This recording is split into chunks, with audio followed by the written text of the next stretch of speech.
Hello, Shweta's Kolhapuri किचनमध्ये तुम्हा सगळ्यांचं खूप खूप स्वागत. कसे आहात तुम्ही सगळे? आय होप मजेत असाल. तर आज मी तुमच्यासोबत शेअर करणार आहे गावरान खारं वांग्याची रेसिपी, एकदम झणझणीत अशी.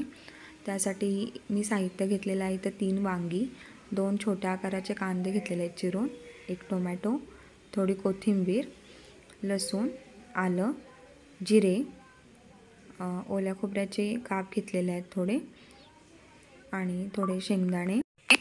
आणि त्यानंतर मी इथं घेतलेले हिरवी मिरची.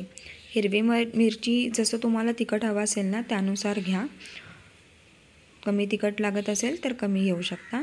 आता सुक्या मसाल्यांमध्ये मी घेतलेला आहे धना पावडर, गोडा मसाला, गरम मसाला, थोडासा मीठ आणि हळद. आता इथं आपण वांगी चिरून घेऊया.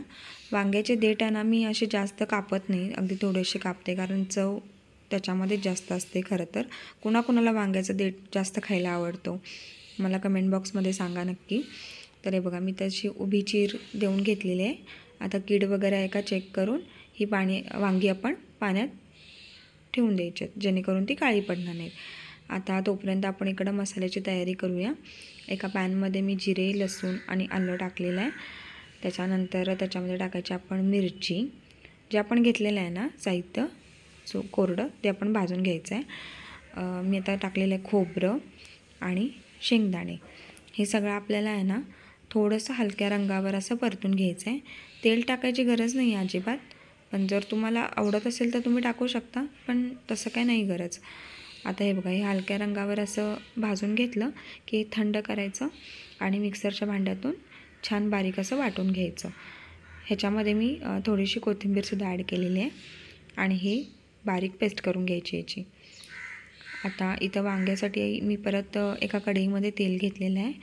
त्याच्यामध्ये मी टाकलेले आहे थोडेसे जिरे आणि त्यानंतर कांदा आपल्याला हलका गुलाबी रंगावर होईपर्यंत परतून घ्यायचा आहे. कांदा गुलाबी रंगावर परतला की त्याच्यात आपण ॲड करणार आहोत टोमॅटोसुद्धा छान मऊ होईपर्यंत शिजवून घ्यायचा.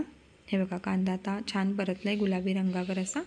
आता त्याच्यामध्ये ॲड केलेलं आहे टोमॅटो छान परतला की त्याच्यामध्ये टोमॅटो टाकल्यानंतर आहे ना मीठ आणि हळद टाका.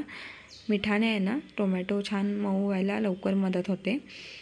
मीठ आणि हळद टाकली, त्यानंतर हे छान असं मऊ होईपर्यंत परतायचं आणि त्यानंतर आपण त्याच्यामध्ये तयार केलेलं वाटण ॲड करायचं. वाटण ॲड करून आहे ना ह्याला छान एक थोडा वेळ असं परतून घ्यायचं.